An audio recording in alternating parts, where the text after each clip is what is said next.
बिहार में विधानसभा चुनाव नजदीक है और ऐसे में बिहार के प्रशासनिक गलियारे में एक बड़ा फेरबदल किया गया है।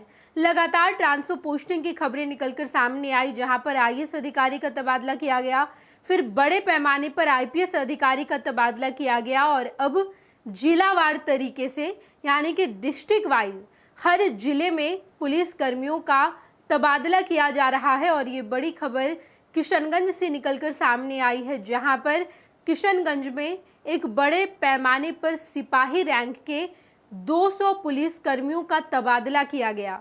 अब ये तबादला आखिर क्यों किया गया है, किशनगंज में क्यों किया गया, तो हम आपको बताते चलें कि किशनगंज में ऐसे कई सारे सिपाही रैंक के पुलिस थे जो 5 साल से अधिक एक ही रेंज में एक ही डिस्ट्रिक्ट में नौकरी कर रहे थे और ऐसे में उनके कार्यप्रणाली पर सवाल उठाया जा रहा था, उनके निष्पक्षता पर भी सवाल उठाया जा रहा था और ऐसे में एक बड़े पैमाने पर तबादला किया गया।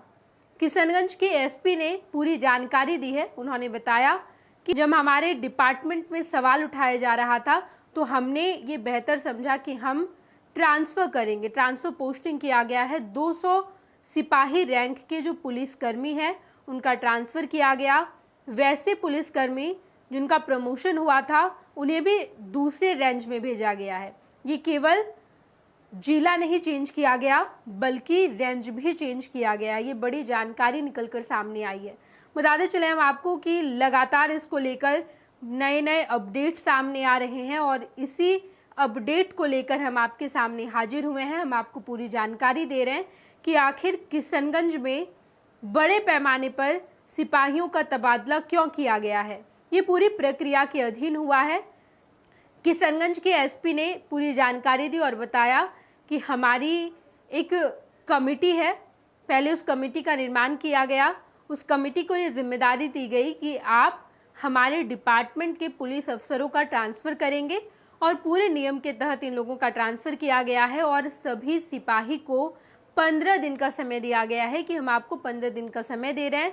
15 दिन के बाद जहां पर आपकी पोस्टिंग हुई है यानी कि तबादले के बाद जो नई पोस्टिंग हुई है वहां पर आप जाकर नौकरी करेंगे 15 दिन के बाद। फिलहाल 15 दिन का ये समय दिया गया है। बड़े पैमाने पर किशनगंज में पुलिस महकमे में ये बड़ा बदलाव किया गया है। बिहार में चुनाव नज़दीक है। अभी जो देश की स्थिति बनी हुई है, ऐसे में भारत पाकिस्तान के बीच जो तनाव की स्थिति है, इसे देखकर भी सभी राज्यों में पुलिस अलर्ट पर है। सेना तो अलर्ट पर है ही, लेकिन जो स्थानीय पुलिस है, जो राज्य की पुलिस है, वो भी अलर्ट पर है। वो अपने राज्य को सुरक्षित करने की पूरी कोशिश कर रही है और ऐसे में बिहार में किशनगंज एक ऐसा क्षेत्र है, एक ऐसा इलाका है जो मुसलमान बहुल इलाका है।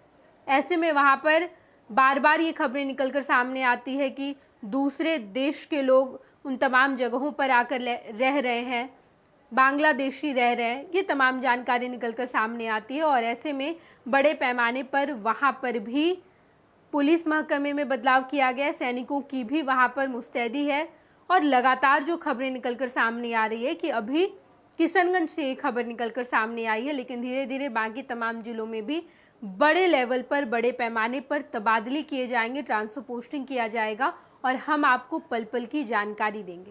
पैनोरमा ग्रुप, जो सोचता है वो करता है। ये लो, मुंह मीठा करो। आज मैंने अपना जॉब छोड़ दिया। अब हम पूर्णिया वापस जाएंगे। जॉब छोड़ दिया है? मतलब ये घर कैसे चलेगा? हम करेंगे क्या और माँ बाबूजी क्या बोलेंगे? इसलिए मैं एक और मिठाई का डब्बा लाया। अपने बिजनेस के लिए लोन अप्रूव हो गया। अरे लोन अप्रूव हो गया वो तो ठीक है, लेकिन पूर्णिया में हम रहेंगे कहाँ? अपना घर भी तो नहीं है वहाँ। इसलिए तो एक और मिठाई का डब्बा अलग से लाया हूँ। हमने पूर्णिया में घर ले लिया है, पूर्णिया के ई होम्स पैनोरमा में। पूर्णिया में पैनोरमा ग्रुप लेकर आए हैं ई होम्स पैनोरमा। बड़ा घर, आलीशान जिंदगी और अत्याधुनिक सुविधाओं के संग। अरे अब क्यों मुंह मीठा करवा रही हो? क्योंकि हम घर वापसी जो कर रहे हैं। घर वापसी की खुशी पूर्णिया में ई होम्स पैनोरमा के संग। E homes panorama, luxurious lifestyle redefined.